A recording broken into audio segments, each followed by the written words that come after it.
ಆಸ್ಪತ್ರೆಯಿಂದ ಅಗ್ನಿಶ್ರೀಧರ್ ಅವರು ಡಿಸ್ಚಾರ್ಜ್ ಆಗ್ತಾನೆ ಕಿಡಿಕಿಡಿಯಾದಂತಹ ಪ್ರಸಂಗ ನಡೆಯಿತು. ಚಿಕಿತ್ಸೆ ಪಡಿತಾ ಇದ್ದಂತಹ ಅಗ್ನಿಶ್ರೀಧರ್ ಇದೀಗ ತಾನೇ ಕೆಲ ಹೊತ್ತಿನ ಮುಂಚೆ ಆಸ್ಪತ್ರೆಯಿಂದ ಡಿಸ್ಚಾರ್ಜ್ ಆಗಿದ್ದಾರೆ. ಬೆಂಗಳೂರಿನ ಕುಮಾರಸ್ವಾಮಿ ಲೇಔಟ್ನಲ್ಲಿರುವಂತಹ ಸಾಗರ್ ಆಸ್ಪತ್ರೆಯಲ್ಲಿ ಅವರು ಚಿಕಿತ್ಸೆಯನ್ನ ಪಡಿತಾ ಇದ್ರು. ಅನಾರೋಗ್ಯ ಹಿನ್ನೆಲೆಯಲ್ಲಿ ಅಗ್ನಿಶ್ರೀಧರ್ ಅವರು 4 ದಿನಗಳಿಂದ ಚಿಕಿತ್ಸೆಯನ್ನ ಪಡಿತಾ ಇದ್ರು. ಆ ಚಿಕಿತ್ಸೆ ಈಗ ಮುಕ್ತಾಯ ಆಗಿದೆ. ಆದ್ರೆ ಮುಕ್ತಾಯ ಆಗಿ ಅವರು ಹೊರ ಬರ್ತಾ ಇದ್ದಂತೆ ಮಾಧ್ಯಮ ಪ್ರತಿನಿಧಿಗಳ ಮೇಲೆ ಹರಿಹಾಯ್ದ್ರು ಶ್ರೀಧರ್ ಮೂರ್ತಿ ಅವರು. ಕ್ಯಾಮೆರಾಗಳನ್ನ ಕಂಡೊಡನೆ ನೀವೆಲ್ಲ ಯಾರು ಅಂತ ಪ್ರಶ್ನೆ ಮಾಡಿದ್ರು. ಆಸ್ಪತ್ರೆಯಿಂದ ಡಿಸ್ಚಾರ್ಜ್ ಆದ ಬಳಿಕ ಅಗ್ನಿಶ್ರೀಧರ್ ಈ ರೀತಿಯಾದಂತಹ ಒಂದಷ್ಟು ಹೇಳಿಕೆಗಳನ್ನ ಕೊಟ್ಟರು. ಜೊತೆಗೆ ನನ್ನ ಮೇಲೆ ನಡೆದಿರೋದು ಹಲ್ಲೆ ಅಂತ ಅಗ್ನಿಶ್ರೀಧರ್ ಈ ಸಂದರ್ಭದಲ್ಲಿ ಪೊಲೀಸರ ವಿರುದ್ಧ ಆರೋಪಿಸಿದ್ದಾರೆ. ಪೊಲೀಸರು ಹೊಡೆದಿರೋದ್ರಿಂದಾಗಿ ಇದು ಹಲ್ಲೆಯಾಗುತ್ತೆ, ಇದು 307 ಕೇಸ್ ಆಗುತ್ತೆ ಅಂತ ಹೇಳಿ ಶ್ರೀಧರ್ ಅಲಿಯಾಸ್ ಶ್ರೀಧರ ಮೂರ್ತಿ ಹಾಸ್ಪಿಟಲ್ ನಿಂದ ಡಿಸ್ಚಾರ್ಜ್ ಆದಂತಹ ಸಂದರ್ಭದಲ್ಲಿ ಹೇಳಿದ್ರು. ಇನ್ನೂ 2 ದಿನಗಳ ಕಾಲ ನಾನು ಚಿಕಿತ್ಸೆ ಪಡಿಬೇಕಿತ್ತು, ಆದ್ರೂ ಸಹ ನಾನು ಈಗ ಡಿಸ್ಚಾರ್ಜ್ ಆಗ್ತಾ ಇದ್ದೀನಿ ಅಂತ ಹೇಳಿದ್ರು. ಹಾಗೆ ರೌಡಿ ರೋಹಿತ್ ಜೊತೆಗೆ ಸೈಲೆಂಟ್ ಸುನೀಲನಿಗೆ, ಇವರಿಬ್ರು ಕೂಡ ರೌಡಿ ಶೀಟರ್ಸ್, ಆಶ್ರಯ ನೀಡಿದಂತಹ ಆರೋಪದ ಹಿನ್ನೆಲೆಯಲ್ಲಿ ಫೆಬ್ರವರಿ 7ರಂದು ಅಗ್ನಿಶ್ರೀಧರ್ ಅವರ ಮನೆಯನ್ನ ಪೊಲೀಸರ ತಂಡ ಶೋಧಿಸಿರುತ್ತೆ. ರಿವಾಲ್ವರ್, ಗುಂಡುಗಳು, ಮಾರಕಾಸ್ತ್ರ ಇತ್ತು ಇವರ ಮನೆಯಲ್ಲಿ. ಅದನ್ನ ಪೊಲೀಸರು ಜಪ್ತಿಗೈದಿದ್ರು. ಇದನ್ನ ಮಾಧ್ಯಮ ಪ್ರಕಟಣೆಯಲ್ಲಿ ಮಾಹಿತಿಯನ್ನ ನೀಡಲಾಗಿತ್ತು. ಪೊಲೀಸರೇ ಮಾಹಿತಿಯನ್ನ ನೀಡಿದ್ರು. ಏನು ಮಾಧ್ಯಮ ಪ್ರಕಟಣೆಯಲ್ಲಿ ಇತ್ತು ಪೊಲೀಸರು ನೀಡಿದಂತ ಆ ಮಾಧ್ಯಮ ಪ್ರಕಟಣೆಯಲ್ಲಿ ಅಂತ ನೋಡೋದಾದ್ರೆ, rowdy sheeter Shridhar alias Shridhara Murthy, Kumaraswamy layout ಠಾಣಾ ವ್ಯಾಪ್ತಿಯಲ್ಲಿ ರೌಡಿ ಶೀಟರ್, ಶಸ್ತ್ರಾಸ್ತ್ರ ಕಾಯ್ದೆ ಅಡಿಯಲ್ಲಿ ಕೇಸನ್ನ ದಾಖಲಿಸಿದೀವಿ ಅನ್ನುವಂಥದ್ದನ್ನ ಪೊಲೀಸರು ಈ ಸಂದರ್ಭದಲ್ಲಿ ಹೇಳಿದ್ರು. ಶ್ರೀಧರ್ ನಿಕಟವರ್ತಿ ಬಚ್ಚನ್ ಸೇರಿದಂತೆ 7 ಆರೋಪಿಗಳನ್ನ ಸೆರೆ ಹಿಡಿಯಲಾಗಿದೆ ಅನ್ನುವಂಥದ್ದನ್ನ ಕೂಡ ಸ್ಪಷ್ಟವಾಗಿ ಪೊಲೀಸರು ಹೊರಡಿಸಿದಂತ ಅಥವಾ ಪೊಲೀಸರು ಕಳಿಸ್ಕೊಟ್ಟಿದ್ದಂತ ಮಾಧ್ಯಮ ಪ್ರಕಟಣೆಯಲ್ಲಿ ಇತ್ತು. ಇನ್ನು ಅನಾರೋಗ್ಯದ ಹಿನ್ನೆಲೆಯಲ್ಲಿ ಫೆಬ್ರವರಿ 7ಕ್ಕೆ ಆಸ್ಪತ್ರೆಗೆ ಸೇರಿದ್ರು ಅಗ್ನಿಶ್ರೀಧರ್. ನಿನ್ನೆ ನಿರೀಕ್ಷಣಾ ಜಾಮೀನನ್ನ ಪಡೆದುಕೊಂಡಿದ್ದಾರೆ. ಇವತ್ತು ಸಂಜೆ ಹಾಸ್ಪಿಟಲ್ ಇಂದ ಡಿಸ್ಚಾರ್ಜ್ ಆಗಿದ್ದಾರೆ. ಮೀಡಿಯಾ ಇದೆಯಾ ಕರ್ನಾಟಕದಲ್ಲಿ? ಮೀಡಿಯಾ ಅಂತ ಇದೆಯಾ? ಮೀಡಿಯಾ ಅಂತ ಇದೆ ಅಂತ ಅನ್ಕೊಂಡಿದ್ದೀರಿ. ನಾನು ವೇಷಧಾರಿ ಎಲ್ಲ ಮೀಡಿಯಾಗಳಿದೆ ಅನ್ಕೊಂಡಿದ್ದೆ. ಮೀಡಿಯಾಗಳಿಗೆ ಅಕಸ್ಮಾತ್ ಯಾವನಾರೋ ಒಬ್ಬ ನನ್ನ ಕಪಾಳಕ್ಕೆ ಹೊಡೆದು, ಅವ್ರು ಮಿನಿಸ್ಟರ್ ಆಗ್ಲಿ, ಆಫೀಸರ್ ಆಗ್ಲಿ, ಆಟೋ ಡ್ರೈವರ್ ಆಗ್ಲಿ, ನಾನು ಕೂತ್ಬಿದ್ದು ಆಸ್ಪತ್ರೆಗೆ ಸೇರಿದ್ರೆ ಅದು 307 ಅಂತ ಒಬ್ಬನು ಹೇಳಿಲ್ಲಲ್ರಿ. ಅದು 307 ಆಗುತ್ತೆ. ಇದು ಸಾಕಷ್ಟು ಬುದ್ಧಿ ಇದೆ, ಕಾನೂನು ಗೊತ್ತಿದೆ, ನಿಮ್ಗೆ ಗೊತ್ತಿಲ್ಲ, ನನಗೆ ಗೊತ್ತಿದೆ. 307 ಮಾಡಿ ಮುಳುಗಿಸ್ಕೊಟ್ಟಿದ್ದ ಅನ್ನೋ ಒಂದು ಸಣ್ಣ ಅರಿವು ಕೂಡ ಇಲ್ಲ ನನಗ. ಯಾವ ಮೀಡಿಯಾ 24 ಗಂಟೆ ಏನೋ ವರ್ಷದ 365 ದಿನ ಮೀಡಿಯಾ ಜನಕ್ಕೆ ಒಬ್ಬನು ಹೇಳಲಿಲ್ಲ ಇದೊಂದು 307. ಒಬ್ಬ ಮನುಷ್ಯನಿಗೆ ಹೊಡೆದ್ರೆ ಏನಪ್ಪ, ಒಬ್ಬ ಮನುಷ್ಯನಿಗೆ ಯಾರು ಹೊಡೆದ ಕೂಸ್ತು ಬಿದ್ರೆ ಏನೇ ಕಾರಣ ಇರಲಿ, ಡ್ಯೂಟಿಲಿದ್ದ ಕೂಡ ಅಬ್ಸ್ಟ್ರಕ್ಷನ್ ಆಫ್ ಡ್ಯೂಟಿ ಅಂತ ಮಾಡ್ಬೋದು. ಆದ್ರೆ ತಗೊಂಡಾಗ ಇನ್ನೊಂದು ಕೇಸ್ ಹಾಕ್ಬಹುದು. ಆದ್ರೆ ಅವ್ನಿಗೆ ಹೊಡೆದು ಅವ್ನು ಬಿದ್ದು ಅವ್ನ ಆಸ್ಪತ್ರೆಗೆ ಸೇರಿದ್ರೆ 307 ಅಂತ ರೈಲು ಪ್ಲೇನ್ ಓಡಿಸ್ತಾರಲ್ಲ, ನಾವು ದೊಡ್ಡ ಇವರು ಅಂತ ಯಾರು ಗೊತ್ತಿಲ್ಲ, ಅವ್ರಿಗೆ ಗೊತ್ತಿಲ್ಲ ಯಾರಿಗೂ. ಮತ್ತೆ ಮೀಡಿಯಾ ಅಂತ ಹೇಳ್ಕೊಳ್ತಿದ್ದೀರಲ್ಲ ನೀವು. ಬಹುಶಃ ನನ್ನ ಏನು ಅನ್ಕೊಂಡ್ಬಿಟ್ರೆ, ರಾಜಕಾರಣಿ ಇವನು, ರಾಜಕಾರಣಿಗಳ ಎಷ್ಟು ರೂಢಿ ಇದೆ, ಆಫೀಸರ್ ಎಷ್ಟು ರೂಢಿ ಇದೆ, ಆ ಥರ ಇರಿಸ್ಬೋದು ಅನ್ಕೊಂಡ್ರ. ಸಣ್ಣ ಪ್ಲೇಮ್ ಆಗಿದ್ದೆ ನಾನು. ಅಗ್ನಿ ಶ್ರೀಧರ ಅಥವಾ I Shridhara, rowdy Shridhara, social ಕನ್ಸ್ಟ್ರಕ್ಟ್ಗಳು ಯಾವ ಮೀಡಿಯಾದವ್ರು ನೀವೆಲ್ಲ. ಅದನ್ನ ಹೊಡೆದಾಕಿದ್ದೆ ನಾನು. ಸಣ್ಣ ದೀಪ ಆಗಿದ್ದೆ. ದೊಡ್ಡ ಜ್ವಾಲೆ ಮಾಡಿಟ್ರಿ, ದೊಡ್ಡ ಜ್ವಾಲೆ ಮಾಡಿಟ್ಟಿದ್ರು ಪೊಲೀಸ್ನವರಲ್ಲ, ಮೀಡಿಯಾ ಅಂತ ಹೇಳ್ತಾರಲ್ಲ.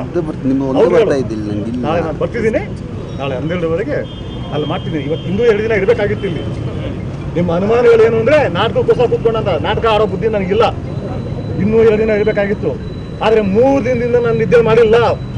ಸತ್ಯ ಹೇಳ್ತಿದ್ದೀನಿ ಕೇಳಿ. ಸುಟ್ಟಾಕ್ಬಿಟ್ಟಿದ್ದಾರೆ ಇಲ್ಲಿರೋ ಕೆಲವು ಟಿವಿಗಳು ನಿಮ್ಮ ಬಗ್ಗೆ ಬಹಳ ಬರ್ತಿದೆ. ಸುಡ್ತಾರೆ ಅಂದ್ರು. ನಾನು ಹುಚ್ಚ ಆಗ್ಬಿಟ್ಟಿದೆ. ನಾನು ಇಲ್ಲಿರೋರು ನಮ್ಮ ಹುಡುಗರಪ್ಪ ಮಕ್ಕಳು. ಅವನು ಯಾವನ ಹೇಳ್ತಿರೋ ಕುತ್ಕೊಂಡು ಹೇಳ್ತಾ ಇರ್ತಾನೆ, ಯಾವ ಹುಡುಗರು ಬರ್ತಿದ್ದಾರೆ ಕೆಲಸಗಳಿಗೆ, ಅವ್ರ ಬಗ್ಗೆ ಒಂದು ಇದು ಮಾಡಬೇಡಿ ಅಂತ. ಇವತ್ತಂತೂ ತೀರಾ ಆಗ್ಬಿಟ್ಟಿತ್ತು. ಆ ಕಾರಣಕ್ಕೆ ಸೋಮವಾರ ಸಾಯಂಕಾಲ ಹೋಗ್ಬೇಕಾಗಿತ್ತು. ಮುಂಚೆ ಹೋಗ್ತಾ ಇದ್ದೀನಿ. ಯಾಕೆಂದ್ರೆ ನೆಕ್ಸ್ಟ್ ಇನ್ನು ಜನ ಕ್ಯಾಮ್ರಾಗೋ ಕಾರ್ಗೋ ಹೊಡಿತಾರೆ, ಜನ ಕಚ್ಚಕ್ಕೆ ಶುರು ಮಾಡ್ತಾರೆ. ಸ್ವಲ್ಪ ಎಚ್ಚೆತ್ಕೊಳ್ಳೋದು ಅವಶ್ಯಕತೆ ಇದೆ. ನಾನು ರಾಜಕಾರಣಿ ಅಲ್ಲ, ಇದೆಲ್ಲ ಯಾರ ಮರ್ಜಿನಲ್ಲೂ ನಾನಿಲ್ಲ. ನನ್ನ ಇದ್ರಲ್ಲಿ ನಾನು ಗೊತ್ತಿದೆ ಫೈಟ್ ಮಾಡೋದು. ಮೀಡಿಯಾದವರ ಮೀಡಿಯಾ ಇದೆಯಾ ಕರ್ನಾಟಕದಲ್ಲಿ? ಮೀಡಿಯಾ ಅಂತ ಇದೆಯಾ? ಮೀಡಿಯಾ ಅಂತ ಇದೆ ಅಂತ ಅನ್ಕೊಂಡಿದ್ದೀರಿ. ನಾನು ವೇಷಧಾರಿ ಎಲ್ಲ ಮೀಡಿಯಾಗಳಿದೆ ಅನ್ಕೊಂಡಿದ್ದೆ. ಮೀಡಿಯಾಗಳಿಗೆ ಅಕಸ್ಮಾತ್ ಯಾವನಾರೋ ಒಬ್ಬ ನನ್ನ ಕಪಾಳಕ್ಕೆ ಹೊಡೆದು, ಅವ್ರು ಮಿನಿಸ್ಟರ್ ಆಗ್ಲಿ, ಆಫೀಸರ್ ಆಗ್ಲಿ, ಆಟೋ ಡ್ರೈವರ್ ಆಗ್ಲಿ, ನಾನು ಕೂತ್ಬಿದ್ದು ಆಸ್ಪತ್ರೆಗೆ ಸೇರಿದ್ರೆ ಅದು 307 ಅಂತ ಒಬ್ಬನು ಹೇಳಿಲ್ಲಲ್ರಿ. ಅದು 307 ಆಗುತ್ತೆ. ಇದು ಸಾಕಷ್ಟು ಬುದ್ಧಿ ಇದೆ, ಕಾನೂನು ಗೊತ್ತಿದೆ, ನಿಮ್ಗೆ ಗೊತ್ತಿಲ್ಲ, ನನಗೆ ಗೊತ್ತಿದೆ. 307 ಮಾಡಿ ಮುಳುಗಿಸ್ಕೊಟ್ಟಿದ್ದ ಅನ್ನೋ ಒಂದು ಸಣ್ಣ ಸಣ್ಣ ಅರಿವು ಕೂಡ ಇಲ್ಲ ಅಂದಾಗ ಯಾವ ಮೀಡಿಯಾ 24 ಗಂಟೆ ಏನೋ ವರ್ಷದ 365 ದಿನ ಮೀಡಿಯಾ ಜನಕ್ಕೆ ಒಬ್ಬನು ಹೇಳಲಿಲ್ಲ ಇದೊಂದು 307 ಒಬ್ಬ ಮನುಷ್ಯನಿಗೆ ಹೊಡೆದ್ರೆ ಏನಪ್ಪ ಒಬ್ಬ ಮನುಷ್ಯನಿಗೆ ಯಾರು ಹೊಡೆದ ಒಂದು ಕೂಸ್ತು ಬಿದ್ದರೆ ಏನೇ ಕಾರಣ ಇರಲಿ ಡ್ಯೂಟಿಲಿದ್ದ ಕೂಡ ಅಬ್ಸ್ಟ್ರಕ್ಷನ್ ಆಫ್ ಡ್ಯೂಟಿ ಅಂತ ಮಾಡ್ಬೋದು, ಆದ್ರೆ ತಗೊಂಡಾಗ ಇನ್ನೊಂದು ಕೇಸ್ ಹಾಕ್ಬಹುದು. ಆದ್ರೆ ಅವ್ನಿಗೆ ಹೊಡೆದು ಅವ್ನು ಬಿದ್ದು ಅವ್ನ ಆಸ್ಪತ್ರೆಗೆ ಸೇರಿದ್ರೆ 307 ಅಂತ ರೈಲು ಪ್ಲೇನ್ ಓಡಿಸ್ತಾರಲ್ಲ ನಾವು ದೊಡ್ಡ ದೊಡ್ಡ ಇವರು ಅಂತ ಯಾರು ಗೊತ್ತಿಲ್ಲ ಅವ್ರಿಗೆ, ಗೊತ್ತಿಲ್ಲ ಯಾರಿಗೂ. ಮತ್ತೆ ಮೀಡಿಯಾ ಅಂತ ಹೇಳ್ಕೊಳ್ತಿದ್ದೀರಲ್ಲ ನೀವು. ಬಹುಶಃ ನನ್ನ ಏನು ಅನ್ಕೊಂಡ್ಬಿಟ್ರೆ ರಾಜಕಾರಣಿ ಇವನು, ರಾಜಕಾರಣಿಗಳ ಎಷ್ಟು ರೂಢಿ ಇದೆ, ಆಫೀಸರ್ ಎಷ್ಟು ರೂಢಿ ಇದೆ, ಆ ಥರ ಇರಿಸ್ಬೋದು ಅನ್ಕೊಂಡ್ರ. ಸಣ್ಣ ಪ್ಲೇಮ್ ಆಗಿದ್ದೆ ನಾನು. ಅಗ್ನಿ ಶ್ರೀಧರ ಅಥವಾ I Shridhara, rowdy Shridhara, social ಕನ್ಸ್ಟ್ರಕ್ಟ್ಗಳು ಯಾವ ಮೀಡಿಯಾದವ್ರು ನೀವೆಲ್ಲ ಅದನ್ನ ಹೊಡೆದಾಕಿದ್ದೆ ನಾನು. ಸಣ್ಣ ದೀಪ ಆಗಿದ್ದೆ, ದೊಡ್ಡ ಜ್ವಾಲೆ ಮಾಡಿಟ್ರಿ, ದೊಡ್ಡ ಜ್ವಾಲೆ ಮಾಡಿಟ್ಟಿದ್ರು ಪೊಲೀಸ್ನವರಲ್ಲ, ಮೀಡಿಯಾ ಅಂತ ಹೇಳ್ತಾರಲ್ಲ. ನಾಳೆ ನಾನು ಬರ್ತಿದ್ದೀನಿ, ನಾಳೆ 12ವರೆಗೆ ಅಲ್ಲಿ ಮಾಡ್ತಿದ್ದೀನಿ. ಇವತ್ತು ಇನ್ನೂ 2 ದಿನ ಇರಬೇಕಾಗಿತ್ತು ಇಲ್ಲಿ. ನಿಮ್ಮ ಅನುಮಾನಗಳೇನು ಅಂದರೆ ನಾಟಕಕ್ಕೋಸ್ಕರ ಕೂತ್ಕೊಂಡಂತ ನಾಟಕ ಆಡೋ ಬುದ್ಧಿ ನನಗಿಲ್ಲ. ಇನ್ನೂ 2 ದಿನ ಇರಬೇಕಾಗಿತ್ತು, ಆದರೆ 3 ದಿನದಿಂದ ನಾನು ನಿದ್ದೆ ಮಾಡಿಲ್ಲ. ಸತ್ಯ ಹೇಳ್ತಿದ್ದೀನಿ ಕೇಳಿ, ಸುಟ್ಟಾಕ್ಬಿಟ್ಟಿದ್ದಾರೆ.